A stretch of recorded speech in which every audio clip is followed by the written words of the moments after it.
వాళ్ళ అంగీకారం వాళ్ళు ఏదైతే కాన్సెంట్ లెటర్ ఇచ్చారు, వాళ్ళ అంగీకారం కాన్సెంట్ లెటర్ ఇచ్చిన వాళ్ళు అంటే రాష్ట్ర ప్రభుత్వం మీద పైసా భారం పడకుంటే ఏదైతుందో మొత్తం వీళ్ళు మేడిగడ్డ బ్యారేజ్ మరమ్మతే కానివ్వండి, టోటల్ కాళేశ్వరం ప్రాజెక్టే మనం వినియోగించే ఒక అవకాశం ఉన్నది.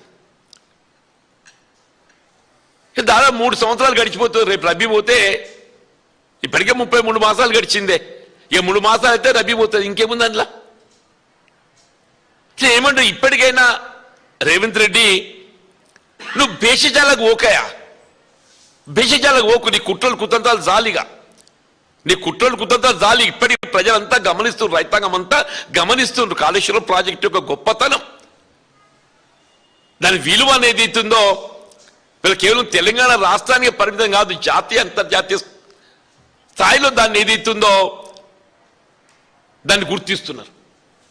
జాతీయ అంతర్జాతీయ స్థాయిలో కాళేశ్వరం ప్రాజెక్టు యొక్క గొప్పతనాన్ని గుర్తిస్తున్నా చెప్పంటున్నాను. ఇప్పటికైనా ఏదైతుందో సరే, ఇంతవరకు మీకు మీ అంతర్గత పోరాటాలు కాంగ్రెస్ పార్టీలో ఏం నడుతుందేమో మీకెరక, దేవునికి ఎరక. నీ అంతర్గత సమస్యలతో ఏదైతుందో రాష్ట్రాన్ని నువ్వు ఏం చేయదలుచుకున్నావు? నువ్వు రాష్ట్రం పాలన అనేది ఏదైతుందో ప్రధానం. ఒక ముఖ్యమంత్రికి ప్రభుత్వానికి ఏదైతుందో పాలన ప్రధానం, పార్టీ వ్యవహారాలు ఏదైతుందో సెకండరీ. పాలన ప్రధానం, పార్టీ వ్యవహారాలు సెకండరీ. మీరు మొత్తం పత్రికలు నిన్నటికలు గమనిస్తే వీళ్ళ కాంగ్రెస్ పార్టీలో జరుగుతున్నటువంటి అంతర్గత పరిణామాలు వస్తుండే రేవంత్ రెడ్డి ఏమో అవుతుంది ఏమో, మీరు అది ఏమన్నా కానీ రానైనా మీ అంతర్గత వ్యవహారం. కానీ ముందు ఇటు పాలన ఏదైతుందో వీళ్ళ కాళేశ్వరం ప్రాజెక్టే, దాన్ని ఏ విధంగా మనం వినియోగులకు తేవాలి, ఇవాళ కన్నెపల్లి పంప్ అవుతున్న ఏదైతుందో వినియోగులకు తేవడం అనేది ప్రధానం అని చెప్పంటున్నాం. మీ ఇప్పటికైనా సమయం, ఇప్పటికే ఏదైతుందో మీరు 30 మాసాలు వృధా చేసిండ్రు. ఈ సంవత్సరం అయితే ఏదైతుందో ఖరీఫ్ పంట ప్రశ్నార్థకం అయిపోయింది. అటో ఇటో మొత్తానికి అల్పపీడనంతో కొంత సాగైతేంది. అల్పపీడనంతో ఏదైతుందో ఈ ఎల్నినో పరిస్థితుల్లో కూడా ఈ అల్పపీడనంతో ఇవాళ కొంత సాగైంది. దానికి రైతు వల్ల ఆందోళనకు గురవుతున్నాడు. ఇటు ప్రాజెక్టులో నీళ్లు లేవు, ఆ కరెంట్ ఎప్పుడు వస్తుందో ఎప్పుడు పోతుందో తెలియదు. గతంలో ఏదైతుందో 24 గంటల కరెంట్ అనేది మనకు రైతుకు ఒక ఆత్మస్థైర్యం కలిగించిందే. ఇప్పుడు రాత్రి అయితే కరెంటు మర్చిపో, ఇప్పుడు రాత్రి కరెంటు మర్చిపో, దినంలో ఎప్పుడు వస్తుంది అనేది, ఎవడు ఎండ కొడితే కరెంట్ వస్తుంది. సోలార్ పవర్ ఏదైతుందో ఎండ కొడితే కరెంట్ వస్తుంది అన్నట్టు, దినం ఎండ కొడితే కరెంట్ వస్తుంది, మబ్బత్తే అది రాదు. అట్లా అయిపోయింది మన పరిస్థితి అని చెప్పంటున్నాం. కాబట్టి రేవంత్ రెడ్డి గారు దయచేసి ఇప్పటికైనా ఏదైతుందో జ్ఞానోదయం కొంత పాలన పట్ల దృష్టి పెట్టు అంటున్నాను నేను. మరి ఆ ఉత్తమ్ రెడ్డి చదువుకున్నాడు, రేవంత్ రెడ్డి ఏమైనా చదువుకున్నాడు నాకు తెలియదు, కానీ ఉత్తమ్ రెడ్డి అయితే అందరూ చదువుకున్నాడుగా భావిస్తారు. కొంత స్వతంత్రంగా వ్యవహరించవా నీ శాఖ మీద, నీ శాఖ కొంత స్వతంత్రంగా వ్యవహరించు.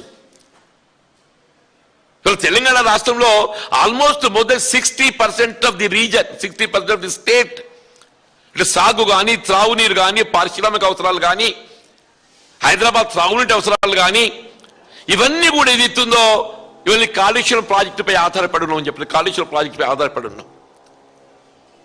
కాబట్టి వాళ్ళు రేపు ఇమీడియట్లీ మీరు తక్షణమే ఆ మేడిగడ్డ బ్యారేజ్ పునరుద్ధరణకు సంబంధించి మీరు ఎల్ఎన్టీకి బాధ్యత అప్పగిస్తారా, ఏం చేస్తారు అనేది maximum it takes about 4-5 months 6 months లోపల ఏదైతుందో ఆ మేడిగడ్డ బ్యారేజ్ పునరుద్ధరణ చేసే అవకాశం కూడా ఉన్నది.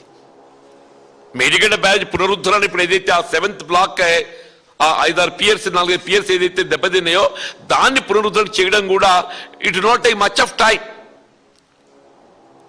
అదొక భాగం. ఈ లోపు ఏదైతుందో మీరు తక్షణం ఏదైతున్నదో కన్నెపల్లి పంప్ హౌస్ నుండి ఏ విధమైనటువంటి ఆర్థిక భారం లేకుండా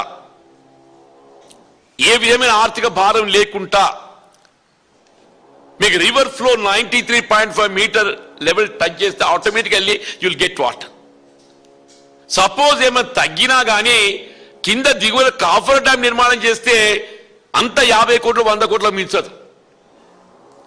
కన్నెపల్లి పంప్ హౌస్ దిగువన కాఫర్ డ్యామ్ నిర్మాణం చేస్తే నీకంతా 50 కోట్లు 100 కోట్లు మించదు. నీ మన్మని తృప్తి చేస్తాను కోసం ఆ మెస్సీతో ఫుట్బాల్ అని పెట్టి 100 కోట్ల వృధా చేసినావు. కేవలం మన్మని తృప్తి చేస్తానికి మెస్సీతో ఫుట్బాల్ మ్యాచ్ అని పెట్టి ఆ సింగరేణి కాలేజ్ సంస్థకి చెందిన 100 కోట్లు అందాల పోటీ అని పెట్టి అదో 100 కోట్లు కథం చేసిండా. అంటే ఇవాళ మొత్తం రాష్ట్రం రైతాంగం ఏది ఇస్తుందో అలా నీ మన్మని తృప్తి చేస్తానికి కోసం 100 కోట్లు పెడతావు, అందాల పోటీకి 100 కోట్లు పెడతావు.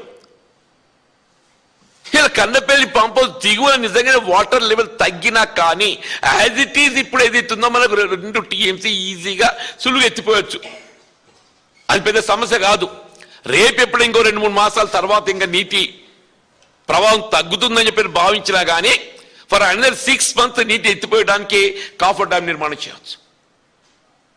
కాబట్టి వీళ్ళ రేవంత్ రెడ్డి గారు వీళ్ళ ఇదేదైతుందో ఇప్పుడు ఈ రిపోర్టే కేంద్ర జల విద్యుత్ పరిశోధన సంస్థ రిపోర్టే రేవంత్ రెడ్డికి చెంపపెట్టు లాంటిది అని చెప్పి అంటున్నా. ఈయనైనా కళ్ళు తెరువు జ్ఞానోదయం కావాలని చెప్పి అంటున్నా. ఈ మూర్ఖపు ఆలోచన పక్కన పెట్టు. ఇవాళ నువ్వు కేసీఆర్ గారిని మరిపిద్దామంటే అది నీతో ఏది కాదు. కేసీఆర్ గారు ఏదిస్తుందో తెలంగాణ ప్రజల గుండెల్లో ఉన్నాడు. కేసీఆర్ గారు ఏదిస్తుందో తెలంగాణ ప్రజల గుండెల్లో ఉన్నాడని చెప్పంటూ నేను everybody wants A KCR should come back అని ఎందుకు వస్తుంది? నీ మూర్ఖ పాలన చూసి ఏదైతుందో కేసీఆర్ రావాలి అనేటువంటి ఆలోచన విధానం తెరపైకి వచ్చింది చెప్పండి. దయచేసి ఆ కన్నపల్లి పంప్ హౌస్ ఇమీడియట్లీ తక్షణమే ఆరంభింపజేయాలని చెప్పని డిమాండ్ చేస్తున్నాను.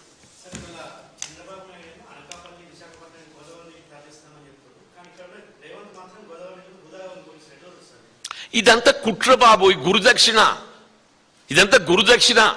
అంటే వాస్తవంగా కన్నపల్లి పంప్ హౌస్ నీటిని తరలింపు చేసేటువంటి ఒక అవకాశం ఉన్నది అన్న సంగతి రేవంత్ రెడ్డి తెలియదా?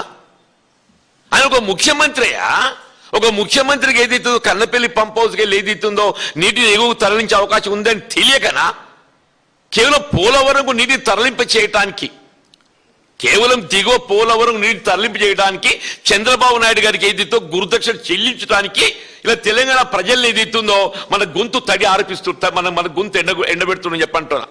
మన రైతాంగం నోళ్లు కొట్టి ఏదైతుందో తెలంగాణ రైతాంగం నోళ్లు కొట్టి చంద్రబాబు నాయుడు గురుదక్షిణ చెల్లించుకుంటున్నాను చెప్పంటున్నా. అందుకే మేము చెప్పేది మేమందరం వీళ్ళు కేటీఆర్ గారు ఏదైతుందో మచ్ బిఫోర్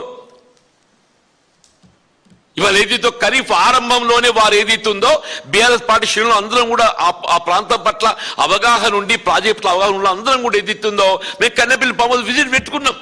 అలా లక్షల క్యూసెక్ల ప్రవాహం ఉండే. అప్పటికి ఇప్పటి వరకు ఏదైతుందో దాదాపు 50 days గడిచిపోయింది. వారి పర్యటన జరిగి 50 రోజులు గడిచిపోయింది.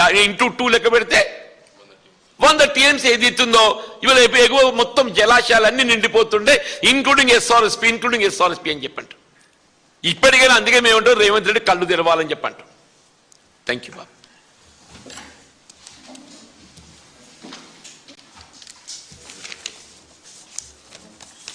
మీరు ప్రభుత్వం ఏర్పడి దాదాపు 33 మాసాలు గడుస్తుంది.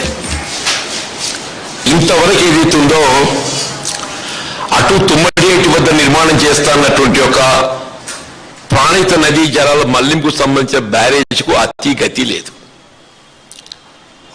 ఇటేదైతున్నదో ఆనాడు కేసీఆర్ గారు ఇదే ప్రాణిత నదీ జలాలను ఏ విధంగా మనం వినియోగించుకోవాలి,